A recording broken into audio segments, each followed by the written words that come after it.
This is TTT Live. I'm DK Rostar. The Ministry of Health is giving an update on the status of COVID-19 in Trinidad and Tobago. We're bringing you live coverage on TTT, Chalk City 91.1 FM, Sweet 100.1 FM, and on Facebook at TTT Live Online. We go now to the Manager, Corporate Communications for the Ministry of Health, Candice Alcantara. Good morning. Thank you for joining us at the Ministry of Health's virtual media conference on the COVID-19 response.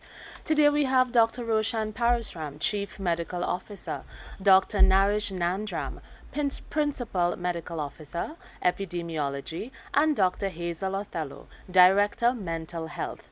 I am Candice Alcantara, the Manager, Corporate Communication for the Ministry of Health, and I will be your moderator this morning. We begin with the clinical update from Dr. Parasram.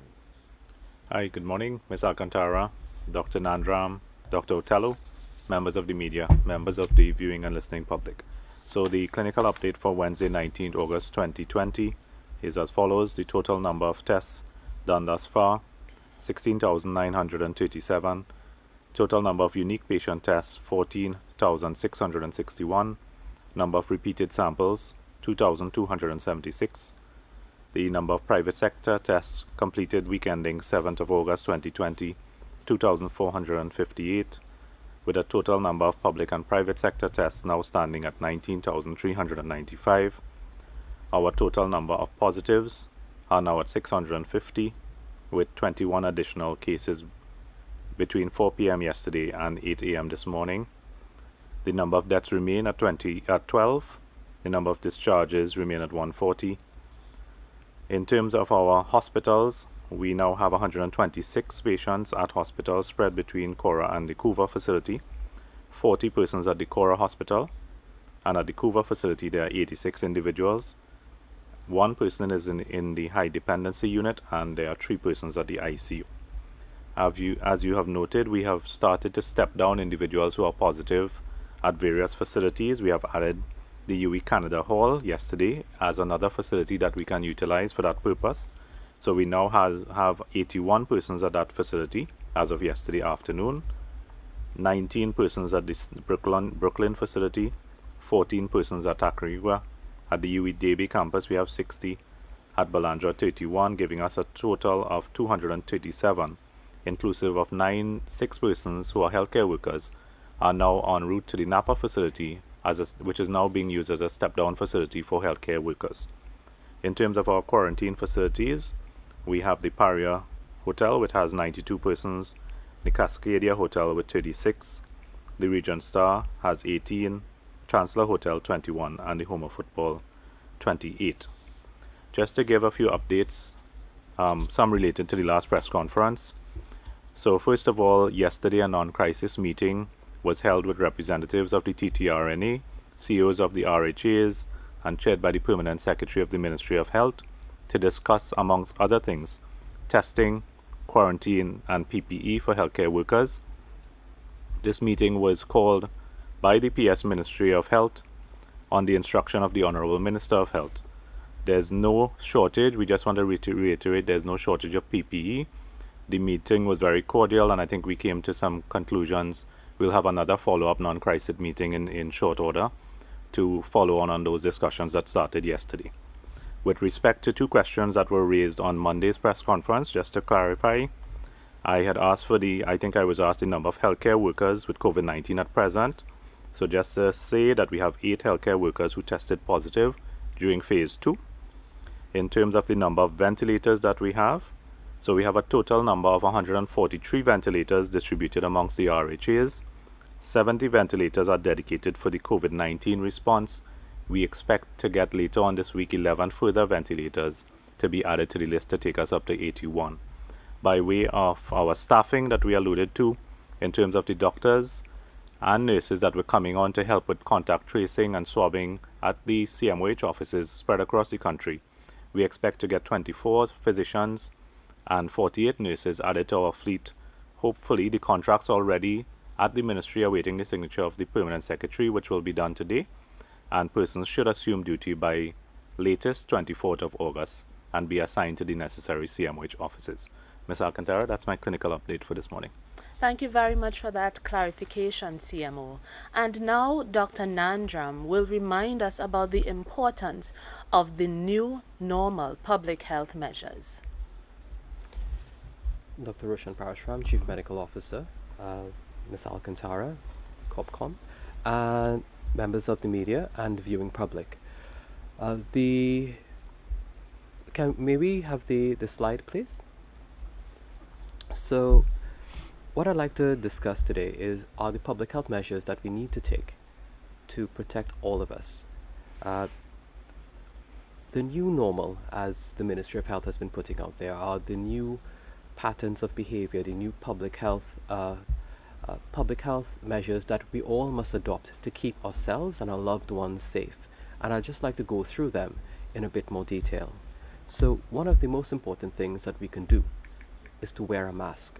I know it's been said a lot of times, but sometimes we observe persons that may not be wearing their mask correctly. And I'd like to speak a little bit about that. A mask should cover your nose and your mouth. Not just your mouth, but both of them, your nose and your mouth. The reason that this is so important is to ensure that any droplets that which is the way that COVID-19 is spread, do not get into proximity to another person. So wearing a mask over both the nose and the mouth will prevent this, and that is why it's so important to wear a mask properly. Another measure that's really important is keeping distance from others, and we speak about staying 6 feet or 2 meters away. It's about the same distance. The reason that staying 6 feet or 2 meters away from other people is so important is because that's roughly the distance that droplets that can carry coronavirus can travel. So if you're 6 feet away from someone and they have coronavirus, it's unlikely that these droplets would get to you and then infect you. So social distancing is very, very important. This is particularly important in workplaces. Oftentimes we believe that because we know someone that they're safe, and we've seen time and time again where persons drop their guard in their office places, in their spaces of work. They come to work, they don't wear their masks, and then someone in the office gets COVID-19, and then the entire office has to go home. I cannot emphasize enough, masks are not just for when you're out in public. Please wear them when you're in your workplace, if you're coming within 6 feet of other persons. It's very, very important to maintain that level of protection so that you protect not only yourself but the people around you. Staying home when you're ill is one of those things that we assume should be, something that everyone should do. But for some reason or the other, some persons don't adhere to this guideline. And when this happens, they expose other people around them to contracting coronavirus. We've seen cases, and more than one case has been in the public domain, where persons who were ill did not adhere to the guidelines of staying home, and they traveled and put many, many other people, sometimes hundreds of people, at risk. This is particularly true if that person goes to a large workplace and they can put their co-workers at risk. And we've seen this scenario in schools where a sick child would have gone to school and then put the entire class and the staff and everyone else at the school at risk. So please, I encourage everyone, if you're ill, please stay home. Sanitizing our hands is something that people should do as a matter of routine. Please, soap and water, or if you can't get to soap and water, 70% hand sanitizer, alcohol-based sanitizer, will suffice. Our hands touch pretty much everything. They touch our phones, the surfaces we come into contact to, or food. Keeping our hands clean will reduce our risk to contracting coronavirus. Now, if you are symptomatic and you have a cough, you should be staying home. And even when you're home, it's very important to exercise cough etiquette. And by cough etiquette, I mean if you're coughing, please cough into a disposable tissue and then throw the tissue away, or cough into the crook of your elbow. This will help catch the droplets that may have coronavirus in them, and in so doing reduce the risk of transmitting coronavirus if in fact you do have that condition to anyone else. A lot of people touch their face as a matter of routine, and a lot of us do it unconsciously. We need to make a conscious effort to avoid touching our face, and the reason that this is important is because coronavirus is contracted through mucous membranes, meaning you can get coronavirus through your mouth, your nose, and even your eyes. So avoiding touching our face would help avoid having dirty hands that may have coronavirus come into close proximity to our mucous membranes, through which we can contract coronavirus. So please, I know a lot of people touch their face unconsciously. Please try to make an effort to not touch your face. And lastly, the last point I want to discuss is cleaning and sanitizing surfaces. These are hard surfaces that we routinely come into contact with: doorknobs, counters, tabletops, and even our cell phones. Please, 70% alcohol-based hand sanitizer will do. In addition to that, bleach and water, 4 tablespoons to 1 quart of 4 tablespoons of bleach to 1 quart of water will also sanitize. And a lot of people don't sanitize their phones as often as they should. Please remember that in addition to sanitizing your hands, which come into contact with your phone routinely, our phones also touch our face quite frequently. So I would encourage everyone, please make it a habit to sanitize our phones. These are some of the new normal measures that all of us should institute. These should become habits that we do as a matter of routine now in our fight against COVID, and in an effort to protect ourselves and our loved ones from COVID-19. Thank you so much. Ms. Alcantara, back to you. Thank you very much, Dr. Nandram. And as we all know, our SCA students are going into the examination room soon. Dr. Othello will give some simple de-stressing strategies for these students. Good morning, Dr. Parasuram, Ms. Alcantara, Dr. Nandram, persons logged in or viewing from distant places, and members of the media. As our country faces the many challenges that may be associated with limiting community spread of the disease while embracing the new normal, it is extremely important that we continue to pay attention to our mental health. Of particular relevance today, as Ms. Alcantara stated, is the fact that more than 19,000 of our precious children will sit the SCA exam tomorrow. And they will be sitting this exam under conditions that are very different from what they anticipated a mere 6 months ago, when they were not required to maintain physical distance from their peers and from their well-loved teachers. They weren't expected to wear masks or wash their hands frequently. And there weren't so many things happening in the environment that are so different and can be a source of a bit of stress. For many years, the importance of reducing stress and keeping as much anxiety as possible away from children at exam times has been spoken about. But this year is particularly important because so much has changed in the lives of these children. These children are old enough to be paying attention to current affairs, so they know what is happening. They've been hearing the news. They've been hearing about COVID-19 and about the new normal. They're probably hearing a lot about community spread and paying attention. So there's a lot happening that can make them anxious. And it's our responsibility as the adults in their lives to manage that so that they can sit their exams in a relaxed atmosphere and perform to the best of their abilities. So I will give a few tips to adults, to parents and caregivers first, and then I will speak a little bit to the children. So to the adults, it is very important that you maintain a normal routine for the children that you're responsible for, particularly children who are writing this exam. Over the next 24 hours, this is not the time to start doing things differently from what you're accustomed to doing. It's certainly not the time for last-minute cramming or for quizzing. You have to trust that these children have prepared for a long time, that they are ready, and that they will do their best. Give them your love and your support at this time. Avoid criticism, and please, please, please do not have conversations during the next 24 hours about your expectations with regard to children's exam results. This is not the time for that. Let them do their exams.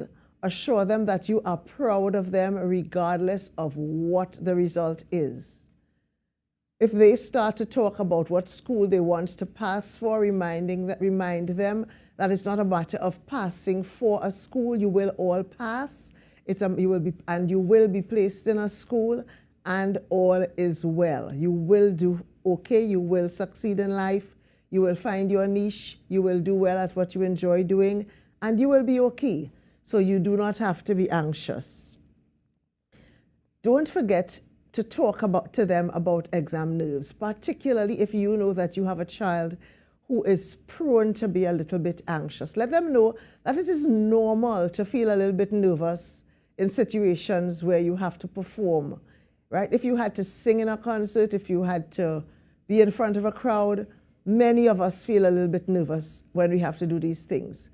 And for those of us who've done exams over the years, we know that we've been nervous from time to time when we've had exams. So let them know that that is perfectly normal, and that what is important is that the energy associated with that feeling is directed in the right way. In other words, you do the things that you can do to calm yourself and to continue your exam.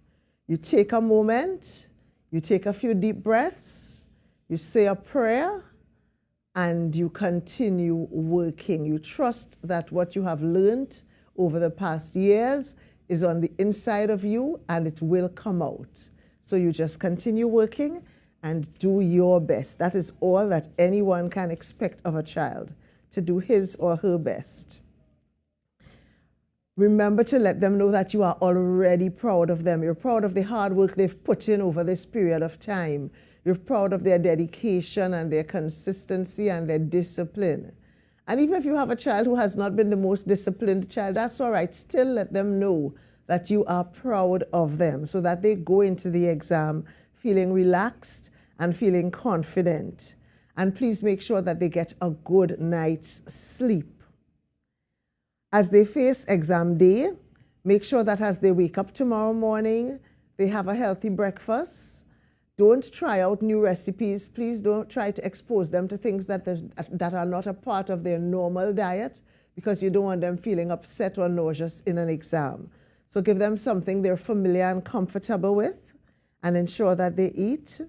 Say a prayer with them before you leave the home, and pray in the way that you're accustomed praying. Don't suddenly have this long prayer that is different from what they're accustomed to, because that in and of itself can instill some anxiety in a child, because it may sound as though you are anxious and you're trying to do more than you usually do.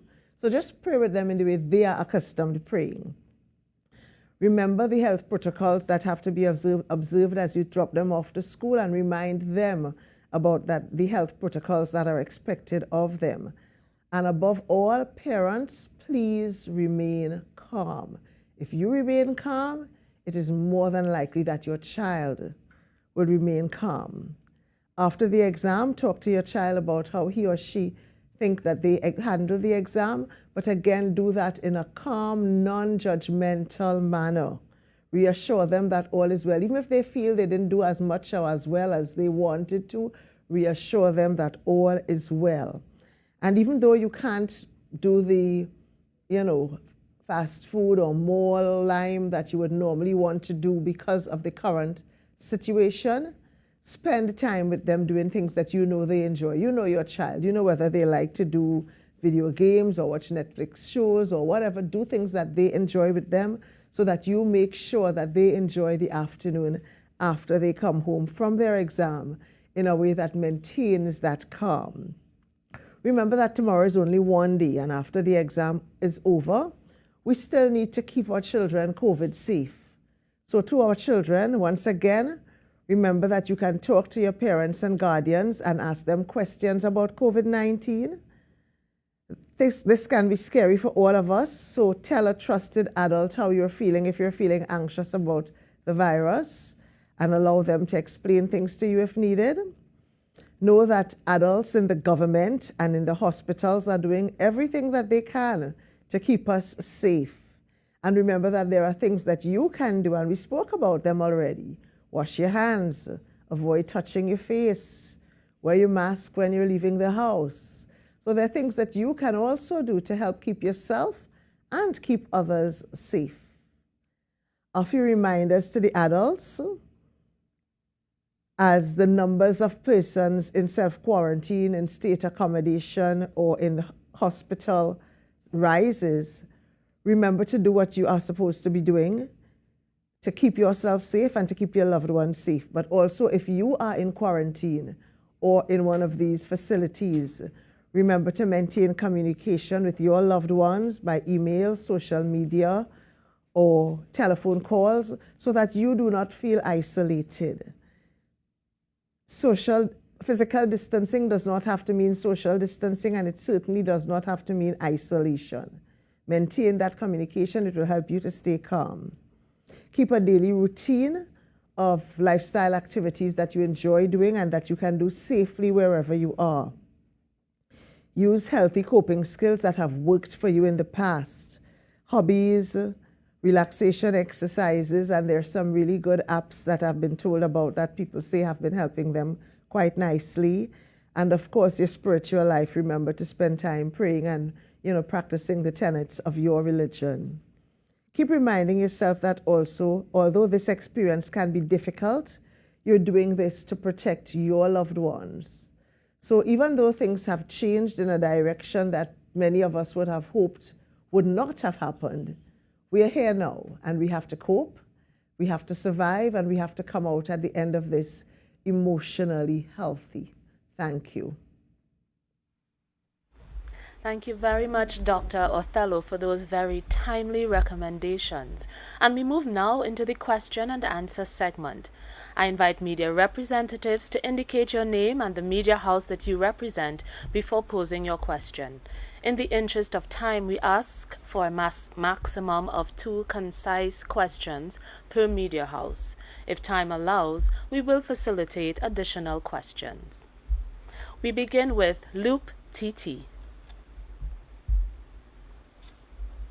Hi, good morning, everybody. Nika Pasanal here from Loop. This question is for the CMO, or maybe even you, Ms. Alcantara.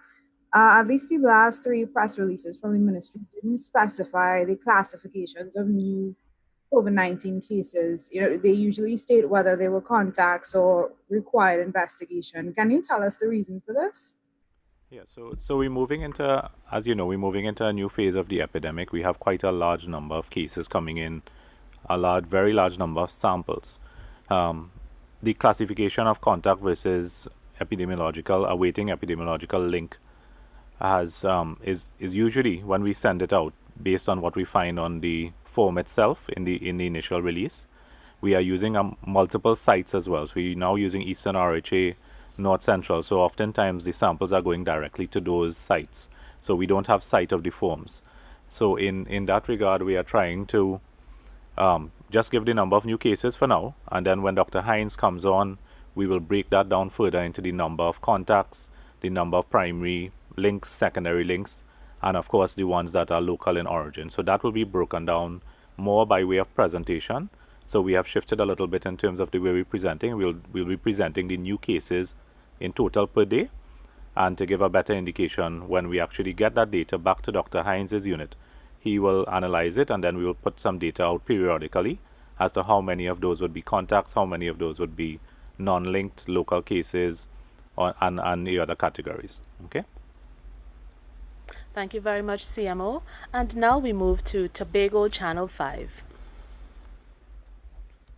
Hi, good morning. Candice Jackson from Tobago Channel 5. My first question is in regards to the one case that was at the hotel that the Trinidad came across and infected a lot of people. Would that person face criminal charges now that you're saying that persons who break the regulations and so on, break quarantine, that they should be facing a fine? Would that person also be facing a fine for that?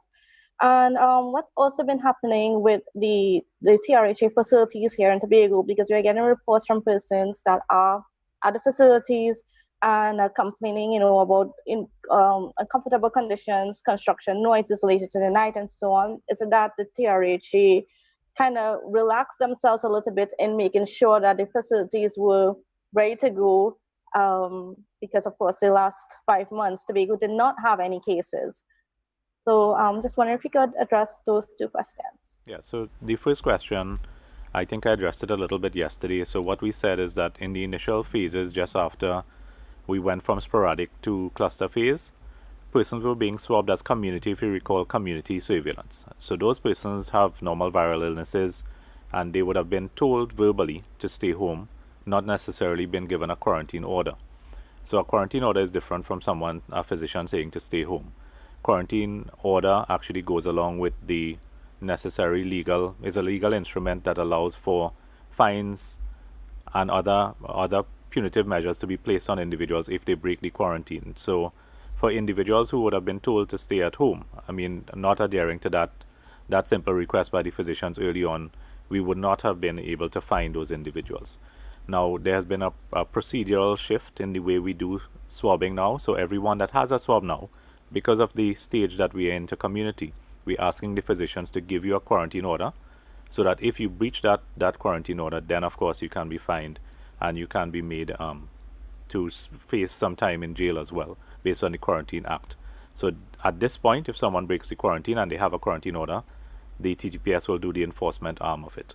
In terms of the TRHA, the ministry has been continuously working with them to ensure it is a smaller ecosystem as it relates to the health system. They have one RHA there's one CMOH in Tobago. So we have been in constant contact with them. We are sending a 2-man team across to Tobago very soon, maybe in the next coming days, to work alongside with them to ensure that their systems are back up and running in a way that we can all have a parallel system established. They have established a parallel system already, but of course, to increase that capacity, we are going across, and a report will be generated thereafter to the Honorable Minister. Thank you. And we will now field questions from AZP News. Hi, good morning. Priya Bihari, azpnews.com. CMO, I have a request from a national who is abroad and he wants to return, and he's asking in the context of sometimes the tests now that is done locally is taking a while to get back results. He wants to know if they can take a test where they are, and when they return, it would reduce their time in quarantine. They would take a PCR test and bring the results to the Ministry of Health. So he wants to know if you'll consider that now. Thank you. Right. So I think it's two different things. So having a PCR test, we don't know when that test will be taken prior to coming into the country. So what we have done in Trinidad, other countries have asked for a PCR test prior to coming. We have decided to do the test when you get into Trinidad. So if you have a recent test, I would say within 48 hours of getting onto a flight, the only difference it will be in terms of our protocol when you get here is that the first swab may be, that test can be utilized in lieu of the first swab. Having that swab though, we will still have to have you in a 14-day quarantine, as well as do the final swab on day 12 or day 18, so that will continue. So it doesn't take away the quarantine period, but it will basically help us to assess their present status, and of course put them in a lower risk category if they have a negative swab coming into the country. Thank you, CMO. And I believe now we have questions from TTT.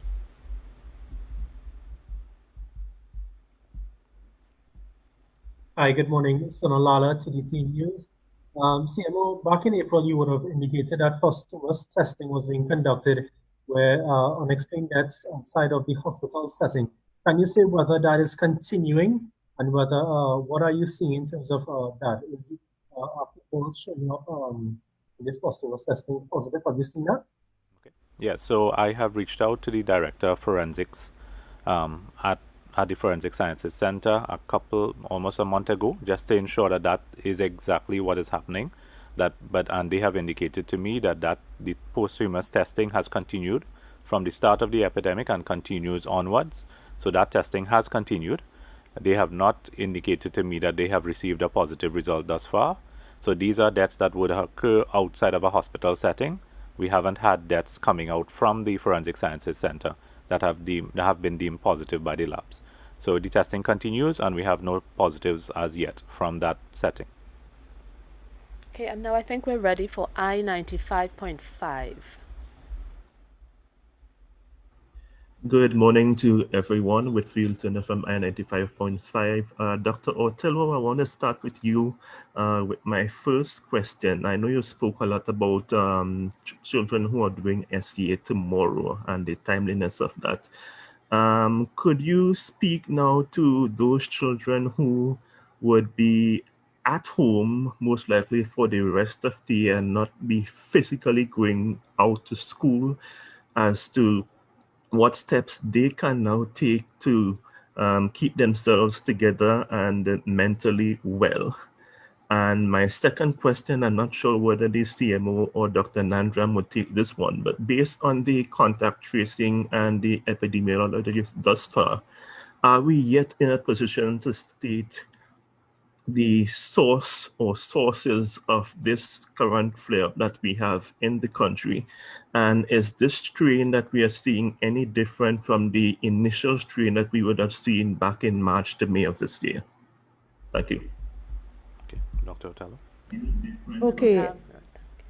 I would imagine that, the news of school not opening would be a bit disappointing to many children. There may be those who are happy to be home a little longer, but I'm sure many of them are disappointed because they miss their friends, they miss their teachers, they miss their activities, they miss the after-school extracurricular activities that they were used to, whether it's swimming or basketball or whatever, right? So it's a change, and we have to use the tools that we have. We have to acknowledge the situation as it is and use the tools that we have. Okay, so as I've said before, use the resources. Talk to the adults in your family or whoever the close adults to you are about how you are feeling. Let them know that you're disappointed or you're anxious or you're upset. Even if you're angry, let them know so that they can talk to you and help you get through that, right? And you may need to do it from time to time, okay? It's important that the adults keep an eye on them so that they know if things are changing and if a child is not coping well, so that they can get the help for that child that child may need. But there are things that can prevent children from getting to the point where they actually need external intervention. Okay, things like keeping a normal schedule so that, okay, you don't have to go to school, but you have lessons that you can do. So you can do some schoolwork, you can do some reading. When virtual teaching begins, of course, that will help. But if there is no virtual teaching for now, fill your time with meaningful activities, including some academic activities, right? Parents, remember that hobbies are important, so make sure your children have things that they can do that they enjoy doing that are safe. Remember to monitor screen time and supervise online activity so that children aren't getting into dangerous online situations. That is very, very important. Parents, remember to keep reassuring them that it's okay to be uncomfortable with what is happening. What matters is how we manage that so that they don't feel isolated, they don't feel unduly worried, right? Remind them that the necessary steps are being taken to keep them safe. Remind them that help is available. Even if a child tests positive, remind them that this is not the end of the world. This is not a big disaster. Help is available. You will get the best care that can be provided to you. So you don't have to do anything different other than do what is necessary to protect yourself and trust that adults are doing what is necessary to protect you. Thank you very much, Dr. Othello. And now Dr. Nandram will take the second question. With regard to the contact tracing process, the contact tracing process is indeed complex, and with the number of cases that we've received and recently, we've taken the time to do an in-depth epi investigation into all of them. The thing about contact tracing is it's an iterative process. It's not done in a single day. It takes weeks. So at this point, the particular source and the linkages is still being worked out. With regard to the second part of that question, with regard to the strain, we are aware in the literature that several strains of COVID have been identified, and the Ministry of Health has received a research proposal from the University of the West Indies, with the chief investigator being Prof. Carrington, to look at precisely this. So the ethics committee has met, and we're working with Prof. Carrington and the UE team to get this going. So I hope that answers the question. Mm-hmm. Okay, thank you, Doctor. And we will accept questions now from Guardian Media Limited. Hello, morning, everyone. Rashad Khan, Guardian Media. So I have two quick questions this morning. The first one is to the CMO or Dr. Nandram, whichever one of you would be more comfortable answering the question. The first one is there or has there been a change to the way in which establishments or businesses or any organization where the sanitization process, where one of their employees may have tested positive for COVID-19? Because I received a number of calls with persons when there is someone that's tested positive and say, look, they're only shutting down that specific department and only those specific people sent to self-quarantine and sanitizing that area. And some persons have raised a bit of concern. And within this, is there now any public health benefit of any businesses or establishments that deal with members of the public informing by way of press release or something that an employee has tested positive so that the public can protect themselves? Now, the second question, also to you, Dr. Parasram. We've seen in the span of less than a month, over 400 cases of COVID-19. We've gone from sporadic to community spread in a relatively short space of time. We've seen the 800 well number being overwhelmed. There's too much calls. We're seeing a backlog of samples where persons are waiting not only days for results, but now weeks in some instances to get that result. Is it a safe assumption to say, or do you think that now we are seeing signs of our system starting to become overburdened? Thank you. All right. So in terms of your organization, we would have noted as well certain areas being closed for sanitization. So we're talking about large buildings in some cases that you have multiple floors, you have multiple departments that don't really physically relate to each other. And oftentimes you have officers that go to a particular section of a building. They stay there for the entire day. They don't interact with other areas of the building. So what it relies upon is a proper history from the positive individual to determine how they would have moved within a space in a given period of time while they were ill. So every case is different.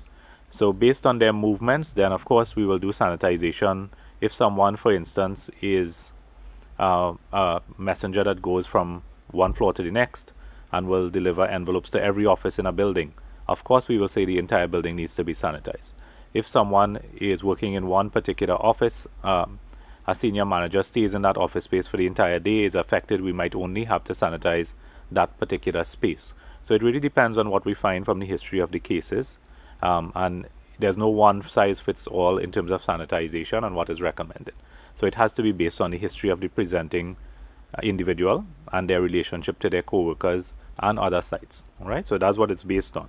In terms of, I don't think we are at a point at this stage that we are overburdened, but it is a large capacity to deal with in a short period of time. And the measures, the public health measures that we have put in place, even at the early days, and what people have been saying all over the world is that we're trying to flatten the curve, is to ensure that the rapid increase in numbers does not occur to an extent that we become overwhelmed in the healthcare system. So we would have seen a bit of the curve going up, where you said 400 cases roughly in the space of a month. It is a sharp increase in number of cases, and it is putting additional stress on the system. But I think at this point it's safe to say that we have the capacity to cope with this number. However, as we have seen in other countries, if the public health measures that were instituted on Monday morning are not adhered to, we can see 400 becoming 800, 800 becoming 1600 in a very short space of time. And that is what we are trying to guard against. Because once you have that happening, there's no way any health system can cope. If you have exponential rises in numbers, we will have to change the way we see patients. And for now, we have even mild patients being hospitalized, which is a very good thing. In most parts of the world that are overrun by COVID, it is even difficult to get severe people to be seen in hospital. So for now, we continue to treat all COVID positive patients in hospital for a certain duration of time. We're able to step them down into other facilities and discharge them, and keeping with our protocol of 2 negatives. So we are keeping a very close eye on it, but we are really asking the population at large to abide by the public health guidelines. If we all work together, we can flatten the curve again, because the acute rise is really indicative of a sharp epidemiological rise based on exponential increase in numbers. So we need to blunt the curve now.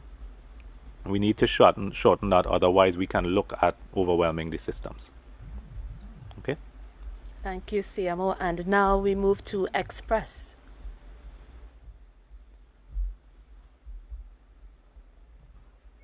Good morning. Good morning. Good morning, CMO, Dr. Nanram, everyone. CMO, 2 things, which is we have a report in our newsroom, or we have received a report rather, of a potential COVID patient who got tested at the Arima Hospital. This is going on a week, and this person is at home quarantined at her own will. However, she is suffering from symptoms. She's technically suffering now. She's not clear on what the actual ailment is because she's not yet gotten her results. So, I mean, you have been addressing the issue of delayed results and what people should do. But can we go again? What is delaying the receiving of these results? This person is in suspended animation, but also does not know what medication to take, what to do. She may or may not have COVID. The symptoms are similar. So can we just address that? Also, well, you just addressed it, having gone into the parallel health system. I was going to ask you about that. Other viral illnesses, we've touched on it before. I know that you may not be able to speak to exactly what local government is doing at this time, obviously, because we've just had an election, but your concerns at all? We are actually getting a lot of reports coming out of Central. People are being overwhelmed by mosquitoes, for instance. So can you tell us at all what the activity may be in terms of protecting the normal activities? We dredge, we keep these insect vectors at bay because we don't want parallel viral issues, obviously. Thank you. Okay, so your first question, if I can get the name of the individual offline, we'll be happy to have that sample looked at. And you asked about 2 things. So there's 2 things. Persons are being swabbed and they have mild symptoms. If they are sent home at the time of swabbing, it means that they have very mild symptoms. Of course, over the course of a couple of days or more than that, your symptoms can change. So in terms of the normal clinical presentation, you can have worsening of your symptoms. And what we have advised before is that if persons continue to exhibit increased distress, especially in terms of breathing, if they have vomiting, you have unable to eat for any protracted period of time, those are signs and symptoms that you need to return to a health facility with or without a test result. So don't wait on a test result and feel that you have to be at home. If you are feeling unwell in the sense that you're getting more acutely ill, we ask that you visit your health facilities immediately and seek medical attention, notwithstanding you are waiting a result. In terms of the other illnesses related to mosquito-borne diseases, as you know, Trinidad and Tobago has an insect vector control division. So their mission is really to protect the country from vector-borne diseases.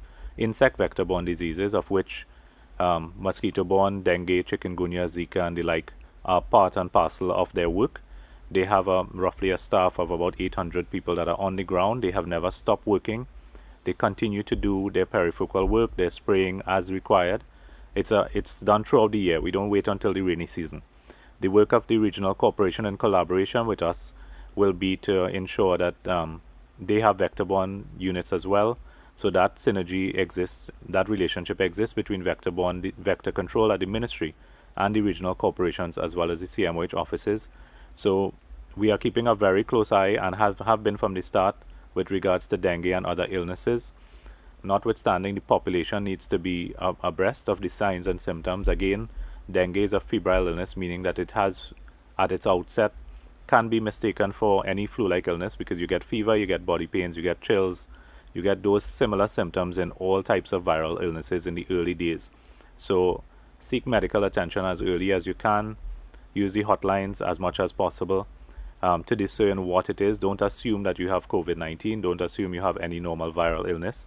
It is better to visit a healthcare practitioner, private or public, to ascertain what is happening, especially in the background of COVID, that we don't have any other illnesses that we miss, for example, dengue fever, which can be fatal as well.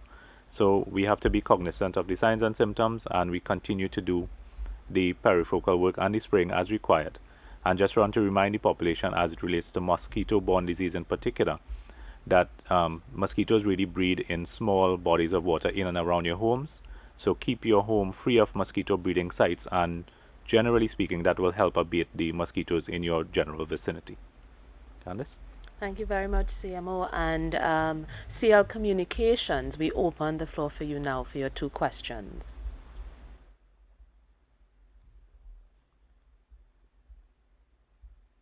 I was just wondering.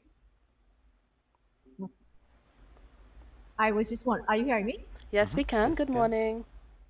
Yes, good morning. I was just wondering, with regards to the emergency services down in South Trinidad, is there enough ambulances to respond to emergency, given the fact that some information has come out in the public domain on death number 11?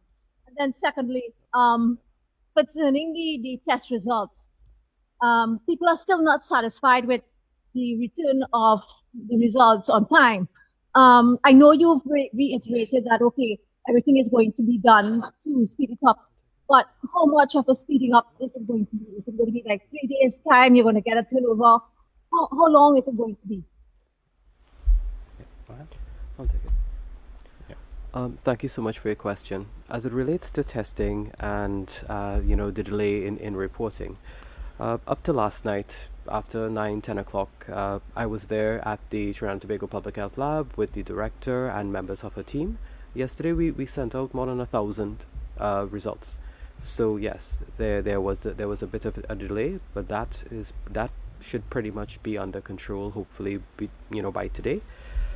With regard to the provision of these tests on time, there was a meeting earlier this week where we're looking to tighten up the transmission chain between the labs and the receiving doctors, where we hope to switch to a more digital system all the way through in the next few weeks. So with those measures in place and with the backlog largely cleared, hopefully by the end of today, all the reporting that should have been done should be cleared.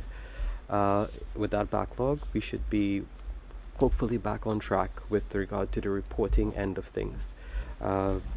Testing is still expanding in capacity to meet with the growing demand, and that's something that we're taking a careful look at. We really want to ensure that we have more than enough capacity than we need moving forward. So we're moving very, very aggressively to open additional testing sites. Thus far, we have Tobago, Sangre Grande, Eric Williams, UWI, Trinidad and Tobago Public Health Lab via CARFA, and we're looking to expand that, those testing sites. I hope that answers the question. Okay, thank you very much. And TV6, I believe that you have some questions for us.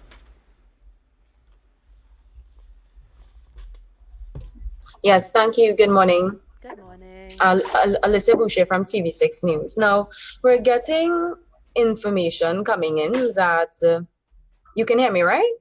Yes, we can. Hello? Yes, we're hearing you. Yes, we're hearing you. Ms. Boucher, great. Yeah. Thank you. We're getting information that a 50-year-old male who tested positive for COVID-19 yesterday passed through the Sandy Grande Enhanced Department of the hospital.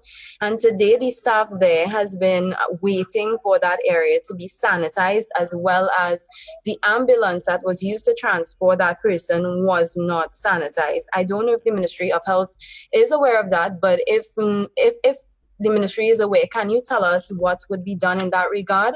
Also, I want to find out in terms of the contract medical staff that would be coming on to assist, would they be given the same medical benefits as permanent staff? If not, what is in place for them, should they come into contact with COVID-19 and, God forbid, succumb to the virus? Okay, so in terms of your question related to the Sandy Grande Hospital, I will make contact with the Chief Executive Officer of the Eastern RHA right after, just to see what is happening. We'll ask him for a report on that situation. So thanks for raising it to our attention at this time. With regards to the contract, the PS of the ministry has the contract in his person at this time. I don't have the details with me of the actual contract that will be signed by the house officers and the nurses, but the alignment should be very similar to the house officer contract and the nursing contracts that are in the RHAs, but the difference being they'll be hired with the Ministry of Health so that they can be moved through the county medical officers of health. So the details, I don't have the specifics in terms of their coverage at hand at this point, but that will be with the Permanent Secretary of the Ministry of Health. Okay, thank you, CMO. And now we will move to Newsday.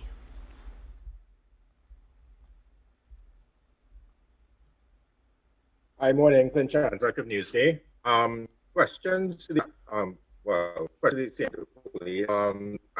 trying to find out with regards to critical COVID-19 patients.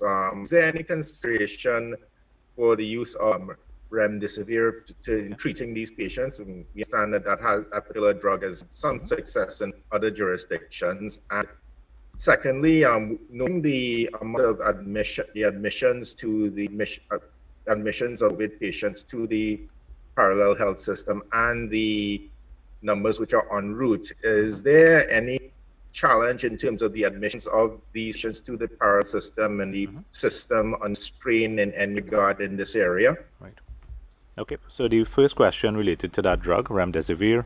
So as you know, that drug is part of the WHO Solidarity trial that has been used in a lot of countries. So the Ministry of Health has sent approval to the University of the West Indies to be part of that trial, the Solidarity trial. The principal investigator lies with the University of the West Indies. Just to reiterate, it is a study that uses a number of drugs. Hydroxychloroquine has been removed from that study from WHO. So it is now lies with the University of the West Indies to basically go to the patients, and they ask them for consent to utilize various drugs for treatment. Now let us be clear that this is a voluntary process. So any patient that is in any of our hospitals approached by the University of the West Indies to be part of the study can volunteer, or they can say no to being part of the trial. So it is a voluntary process, and it will be offered through the trial, the Solidarity trial, by University of the West Indies. In terms of your admission to the parallel system, yes, there is not a strain, but there is a process flow through the GMRTT ambulances that we have been using. We had a meeting with the CEOs of the RHAs just a couple of days ago to discuss using some of their ambulances to bring patients from their homes into the institutions more quickly, because the numbers are increasing. So we are hoping that in a short period of time, with the utilization of those additional ambulances, that we can lend some assistance to GMRTT, who is the ambulance provider originally charged to do this on their own. Okay, thank you, CMO. We have limited time, so I ask for one brief question from media representatives moving forward. And we'll take a question from Guardian Media Limited. Just before you, Guardian, just the CMOH for St. David has indicated that the Sandy Granny Enhanced has been sanitized, will be sanitized today. So she just sent that information across to me as well. Okay, great. Okay. Thank you very much, CMO. And now to Guardian Media Limited, please. Hi, morning again. CMO, is it possible that we could get an update on the legislation to make mask wearing mandatory? And also I'm seeing some research within recent days about the one-way valve masks. Sure. Would you be able to comment on that? They're saying that this actually could spread the virus. So the one-way valve mask is meant to protect the wearer, not to protect other individuals. So it would not, if you are a carrier and you're wearing the one-way valve mask, you will allow the particles to go outward, so it won't protect the population or anyone else, it protects yourself. So it should not be used in general public spaces because it doesn't afford other persons the protection that we want them to have. By way of the mask legislation, that is a matter for the Attorney General, so I can't comment on where that is at this point, but it is a matter for the Office of the Attorney General. Thank you, CMO. Just a reminder, one brief question, please. We move to Express. Good morning again. CMO, I would like to go back to the issue of NCDs. I think it came up last week. Sure. I would like to know, what are we looking at in terms of our potential, and unfortunately I'll use the word disaster. So we have a very sick population, huge number of NCDs. In conversation with a couple of pediatricians recently, a real concern was expressed about how many of our children are, for instance, pre-diabetic or pre-NCD. I know there were a lot of changes in the school system with regard to diet and soft drinks and so on, but they're also getting it in the homes, they buy it on their own. And so a real concern was expressed as to what could happen to us in terms of the sheer volume of people within our population who are already compromised.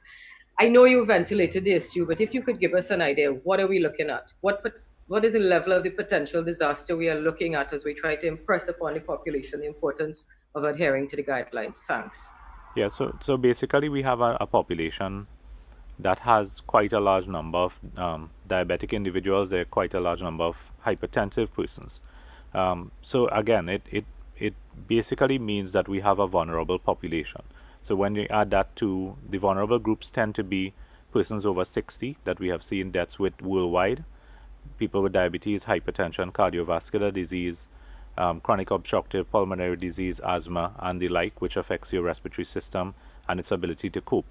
So having a higher rate of NCDs in Trinidad and Tobago just adds to the potential likelihood of morbidity and mortality being greater to the population of Trinidad and Tobago, and more the reason why we need to adhere to our public health guidelines very strictly, because once we see the majority of individuals that would have succumbed to COVID-19 in Trinidad and Tobago would have had one or more of those risk factors that we just described. So those persons are much greater risk of mortality, and we want to reduce that burden not only on the vulnerable population, but everyone must play their part to ensure that we adhere to the public health guidelines that Dr. Nandram took the time to go through in detail this morning. If we all play our part, we can protect those vulnerable groups. Even if we are part, and we saw the epidemiological shift where a younger population was affected in this phase 2. In the early part of it, we saw the age drop from 55.5 to 33 thereabouts in terms of persons being affected. And the unfortunate part of it, yes, most of those people in their 30s and 40s and 20s will recover without any major morbidity or mortality. But they are bringing that disease home to their children, to the elderly, persons with diabetes, persons with cancers, persons with SLE. And that is the risk that we are facing in Trinidad and Tobago with that high burden of NCDs as a backdrop to COVID-19. Thank you very much, CMO, and thank you, everyone. We have come to the end of today's media conference. Remember that we all have an important role to play in protecting Trinidad and Tobago from COVID-19.